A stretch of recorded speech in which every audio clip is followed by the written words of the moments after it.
अस्सलाम वालेकुम गाइस। उम्मीद करता हूँ आप लोग दुनिया में जहाँ भी मौजूद हैं खैरियत से हैं, खुश हैं और कामयाब हैं।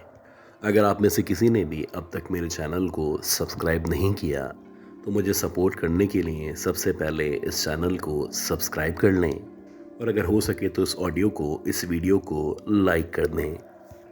अच्छा गाइस, अक्सर ऐसा होता है कि मैं कराची शहर के बारे में बहुत सारे किस्से, बहुत सारी कहानियाँ आपके साथ शेयर किया करता हूँ। और आज की ये जो कहानी है, आज ये कहानी लांडी कराची की कहानी है। और ये कहानी हमारे एक रेगुलर लिसनर हैं जरताज साहब, ये उनके अपने चचा की कहानी है। ये बताते हैं कि चचा बताया करते थे कि 1991-92 में ये लांडी में किसी शादी हॉल के अंदर या शादी लॉन के अंदर जॉब किया करते थे। बेसिकली इनका जो काम था वो एक वेटर का काम था। जिस दिन प्रोग्राम होता बहुत ज़्यादा बिजी होते और रात को सोते सोते कभी रात के 2, कभी 3, कभी 4 बज जाया करते थे। लेकिन जिस दिन शादी वगैरह का प्रोग्राम नहीं होता, वहाँ पे जितना भी स्टाफ था, जो अपने घरों का मालिक था या जिनके अपने घर थे, ये लोग अपने घर चले जाते।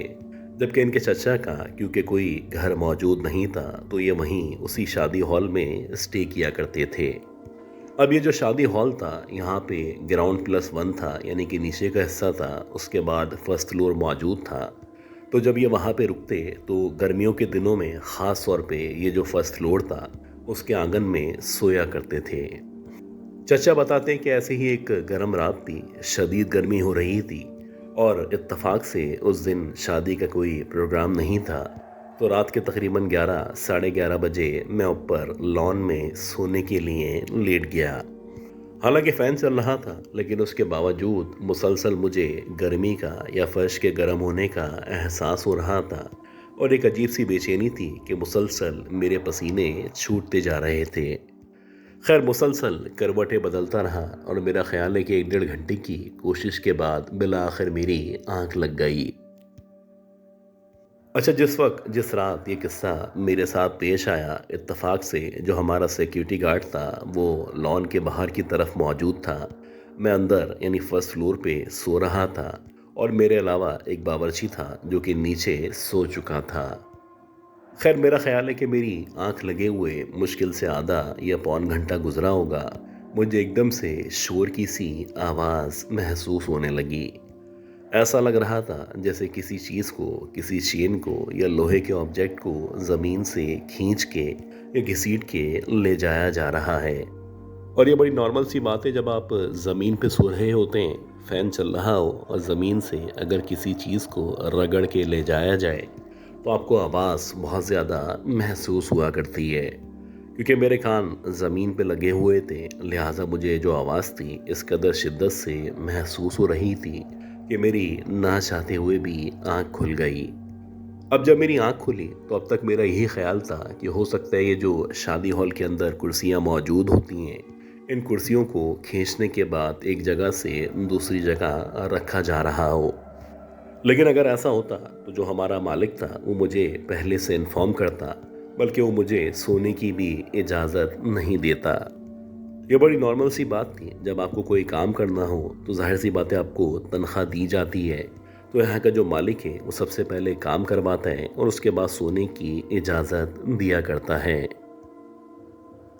खैर, मेरी आँख खुली और मैंने अपने तौर पे एतराफ़ का जायज़ा लिया, लेकिन हैरानकुन बात ये थी कि एतराफ़ में कुछ भी ऐसा मौजूद नहीं था।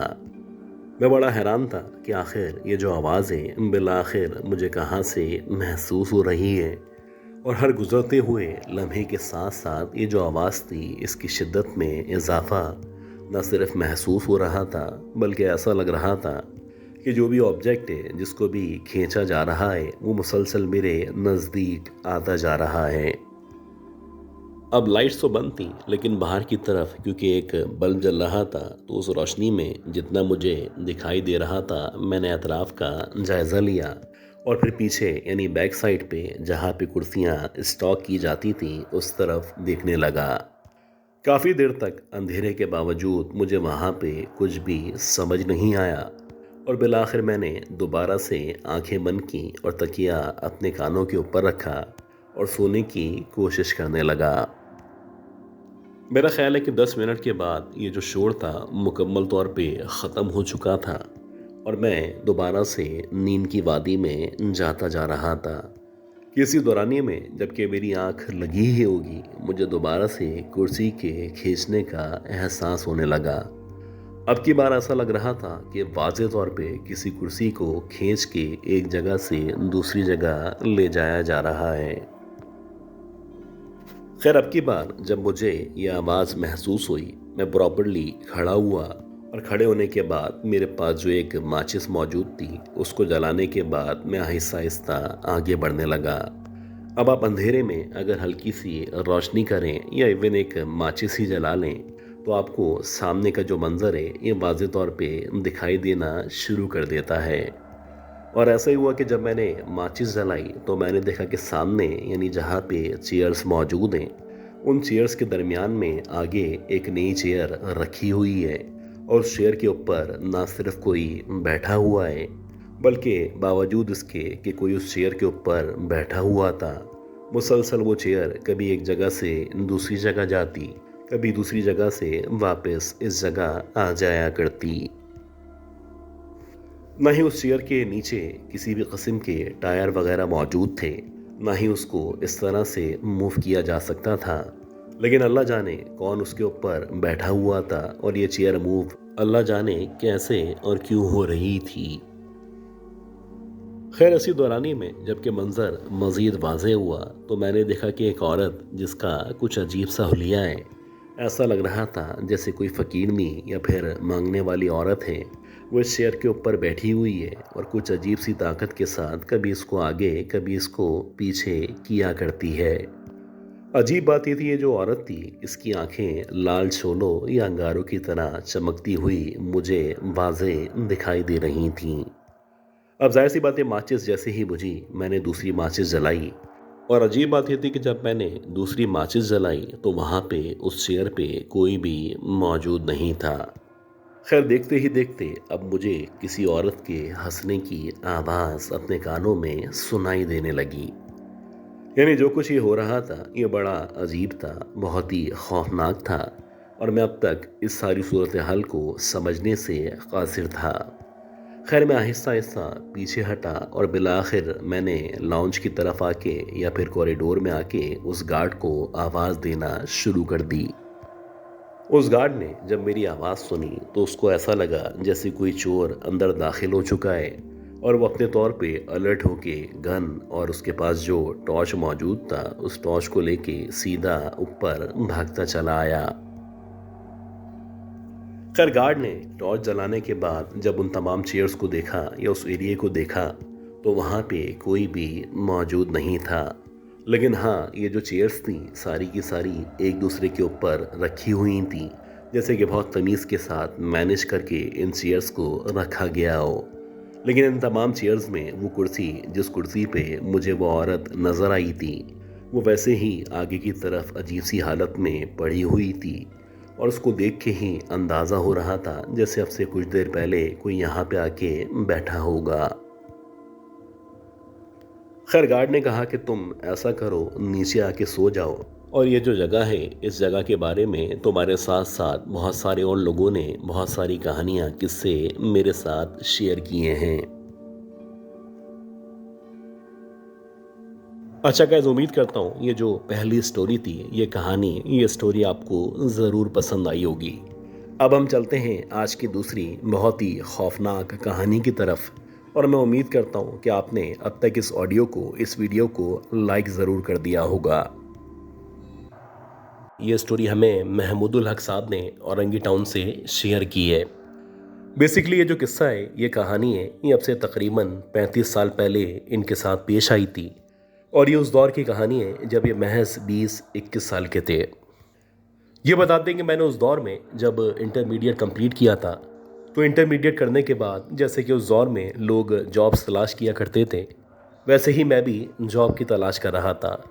काफ़ी जगह मैंने लोगों से बातचीत की, अपनी सीवीज़ को ड्रॉप किया, लेकिन तकरीबन 2 महीने तक मुसलसल कोशिश के बावजूद ना ही मेरी कोई जॉब लगी और ना ही मेरे लिए किसी भी अच्छी जॉब का इंतज़ाम हो सका। जैसे जैसे टाइम गुजर रहा था वैसे वैसे जो मेरे घर वाले थे मेरे ऊपर न सिर्फ प्रेशर बढ़ा रहे थे, बल्कि उनका ये ख्याल था कि मैं जानबूझ के ना ही जॉब तलाश कर रहा हूँ, ना ही इन लोगों को सपोर्ट करने का मेरा कोई इरादा है। लेकिन अल्लाह जानता है कि मैं अपने तौर पे पूरी कोशिश कर रहा था। मैं चाहता था कि कोई अच्छी ज़रा बेहतर जॉब लग सके ताकि मैं कुछ ना कुछ आमदनी कमा के अपने घर वालों की मदद कर सकूं। खैर उन्हीं दिनों जबकि मैं जॉब की तलाश कर रहा था और मुसलसल मायूस था, तो मुझे एक साहब का पता चला कि जो टैक्सी किराए पे या भाड़े पे दिया करते थे और उनकी जो रिहाइश थी वो कटी पहाड़ी के करीब मौजूद थी। खैर मैंने उनसे रब्ता किया और जब मेरी उनसे मुलाकात हुई तो मुझे वो बहुत माकूल आदमी लगा। उसका एक प्रोसेस था और उस प्रोसेस के मुताबिक उसने पहले मेरे बारे में मालूमात इकट्ठी की। जब उसको लगा कि मैं वाकई में शरीफ लड़का हूँ और मुझे टैक्सी किराए पे दी जा सकती है, तब कहीं 15-20 दिन के बाद उसने मुझे अपनी काली टैक्सी चलाने के लिए दे दी। टैक्सी हासिल करने के बाद मैं ना सिर्फ खुश था बल्कि मैं मुतमईन था कि अब कुछ ना कुछ पैसे मैं अपने घर वालों को रोज़ाना की बुनियाद पे दे सकूंगा। और ऐसा ही हुआ कि उस दौर के हिसाब से कभी 100, कभी 200, कभी 300 और कभी 500 रुपये मैं अपने घर में देने लगा। यह जो काम था ये बड़ा ही बाबरकत काम था और मुझे लग रहा था कि मैं जितना ज़्यादा टाइम इस काम को दूंगा मैं उतने ज़्यादा पैसे कमा सकता हूँ। इसी तरह टैक्सी चलाते चलाते मुझे तकरीबन 1.5 या 2 महीना गुजर चुका था। शुरू शुरू में मैं कोशिश किया करता था कि मोहल्ले की जो भी सवारियाँ हैं या जो भी आने जाने का मामला है उसको तय कर लूँ। लेकिन जैसे जैसे टाइम गुजरा वैसे वैसे मैंने बड़ी बड़ी बुकिंग्स या दूसरे शहरों की बुकिंग्स भी लेना शुरू कर दी। वैसे ही एक दफ़ा ऐसा हुआ कि मुझे एक पार्टी मिली। बेसिकली ये जो फैमिली थी ये औरंगी टाउन के अंदर रहा करती थी। इनको वहाँ से यानी औरंगी टाउन से गुलशन मेमार जाना था और ना सिर्फ जाना था बल्कि वापस लेट नाइट आना था। शायद कोई शादी थी जिस शादी को ये अटेंड करना चाहते थे। जो भी पैसों वगैरह के मामलात थे मैंने इनके साथ तय किए और पैसों के मामलात तय करने के बाद मैं एग्जैक्टली टाइम पे उनको पिक करने के लिए उनके घर के आगे पहुंच गया। तकरीबन आधे घंटे के इंतज़ार के बाद बिलाखिर वो फैमिली आई। मैंने इस फैमिली को एग्जैक्टली उस जगह छोड़ा यानी गुलशन मेमार में जिस घर में इनको शादी अटेंड करनी थी मैंने वहाँ पे ले जाके इनको ड्रॉप किया। और जब मैंने इनको ड्रॉप किया तो रात के तकरीबन 8:30-9 बजे का टाइम था। अब यह तय हुआ था कि रात के 1 बजे मुझे वापस इनको पिक करना है। अब मेरी मर्ज़ी है 3 घंटे मैं या तो टैक्सी चला लूँ या फिर सामने खड़े होके इनका इंतज़ार करूँ। अच्छा अगर आप उस दौर की बात करें तो उस दौर में आप कह सकते हैं कि सुपर हाईवे के बाद जो भी आबादी थी वो ना होने के बराबर थी। इक्का दुक्का घर कहीं कहीं मौजूद थे, जबकि जो ज़्यादातर हिस्सा है वो ना सिर्फ खाली था बल्कि ज़्यादातर हिस्से पे झाड़ियाँ या बहुत ज़्यादा दरख्त मौजूद थे। खैर जब मैंने इस फैमिली को ड्रॉप किया तो ड्रॉप करने के बाद इनका जहाँ पे रोड मौजूद था जो एक कच्ची पक्की सड़क थी जो कि मेरा ख्याल है हाईवे से जाके मिला करती थी, मैं वहाँ पे आके एक दरख्त के नीचे खड़ा हो गया। मेरा ख्याल था कि मुझे यहाँ पे वेट करना चाहिए। इस सुनसान वीरान इलाके में मज़ीद आगे बढ़ना किसी भी तरह ख़तरे से खाली नहीं है। अब मुझे वहाँ पे खड़े हुए 15 या 20 मिनट गुजरे होंगे तो मुझे ऐसा लगा जहाँ पे मेरी टैक्सी खड़ी हुई है उससे तकरीबन 20 या 25 मिनट के फासले पे कोई फैमिली आके खड़ी हो चुकी है। शायद इस फैमिली को किसी गाड़ी की या किसी टैक्सी की या फिर किसी रक्शे की तलाश थी और वो यहाँ पे किसी गाड़ी के आने का इंतज़ार कर रहे थे। मैं मज़ीद 10-15 मिनट तक उस फैमिली को देखता चला गया। बज़ाहिर ऐसा लग रहा था जैसे मियाँ बीवी और उनके 2 बच्चे हैं जो यहाँ पे टैक्सी वगैरह का इंतज़ार कर रहे हैं। खैर कुछ देर के बाद मैंने अपनी टैक्सी स्टार्ट की और स्टार्ट करने के बाद मैंने सोचा कि मैं इनके पास जाता हूँ। अगर इनको यहीं पे कहीं करीब ही जाना है तो मैं इनको ड्रॉप कर दूंगा, उससे कुछ मज़ीद पैसे मेरी जेब में आ सकेंगे। उनको देखने के बाद जब मैंने टैक्सी स्टार्ट की और अपनी टैक्सी को उनकी तरफ बढ़ाना शुरू किया तो जैसे जैसे मेरी टैक्सी मज़ीद आगे बढ़ रही थी वैसे ही सूरत-ए-हाल मेरे लिए मज़ीद संगीन होती जा रही थी। हुआ कुछ इस तरह से कि जब मेरी टैक्सी मज़ीद आगे बढ़ी तो मुझे ऐसा लगा ये जो मियाँ बीवी और इनके 2 बच्चे हैं जो कि अब तक नॉर्मल लग रहे थे, आगे बढ़ने पे ऐसा लगा जैसे इनके जो कद हैं वो बहुत ज़्यादा लंबे लंबे कद हैं और इस कदर लंबे कद हैं कि इनके जो सर हैं वो बाकायदा दरख्तों की शाखों को छू रहे हैं। अब एक लम्हे के लिए मुझे यकीन ही नहीं आया कि जिनको मैंने पहले देखा था ये वाकई में वही हैं या फिर ये कोई और हैं जो यहाँ पे मुझे दिखाई दे रहे हैं। लेकिन वाकई में ऐसा ही था कि ये दोनों मियाँ बीवी थे और इनके साथ 2 बच्चे मौजूद थे जिनके कद तकरीबन 6 से 7 फीट के दरमियान थे। अजीब बात यह थी कि जब मैं इनके मज़ीद करीब पहुँचा और मैंने इनकी शक्ल पे या इनके चेहरों पे गौर करना शुरू किया तो इनकी जो आंखें थीं इस अंधेरे में भी ऐसा लग रहा था जैसे स्पार्क कर रही हैं। कुछ अजीब से लंबे लंबे से इनके चेहरे थे और जो इनके चेहरों का कलर था वो बहुत ज़्यादा येलोइश था या फिर आप कह सकते हैं कि दूर से वाइट लग रहा था। अजीब बात यह थी कि इनके जो पाँव थे वो कुछ अजीब तरीके से ज़मीन पे रखे हुए थे, यानी इनके पाँव का जो निचला हिस्सा है यानी जहाँ पे उंगली मौजूद होती हैं उन उंगलियों को मैंने ज़मीन के ऊपर रखे हुए देखा था, जबकि जो पिछला हिस्सा है यानी जहाँ पे एड़ी मौजूद होती है वो हिस्सा हवा में उठा हुआ था, जैसे कि ये अपनी उंगलियों के बल पे खड़े हुए हों। खैर ये कुछ अजीब मंजर था जो मेरी आंखों के सामने मौजूद था और अजीब बात यह थी कि जब मैं उनके एग्जैक्टली सामने से गुजरा तो कुछ अजीब तरीके से यानी शैतानी सी मुस्कुराहट उनके चेहरे पे मौजूद थी और वो मेरी तरफ देखते चले जा रहे थे। खैर मैंने अपनी गाड़ी को ना सिर्फ तेज़ी से वहाँ से भगाया बल्कि भगाने के बाद आगे से मोड़ के मैं एग्जैक्टली वहीं पे आके खड़ा हो गया जिस घर में मैंने उस फैमिली को ड्रॉप किया था, जिस फैमिली को मैं औरंगी टाउन से यहाँ पे लेके आया था। मैं जल्दी से गाड़ी से उतरा और गाड़ी से उतरने के बाद मैंने दरवाजे को पीटना शुरू कर दिया। जाहिर सी बात है मैं डर चुका था और मुझे एहसास हो रहा था ये जो भी मखलूक थी ये कम अज़ कम इंसान नहीं थी।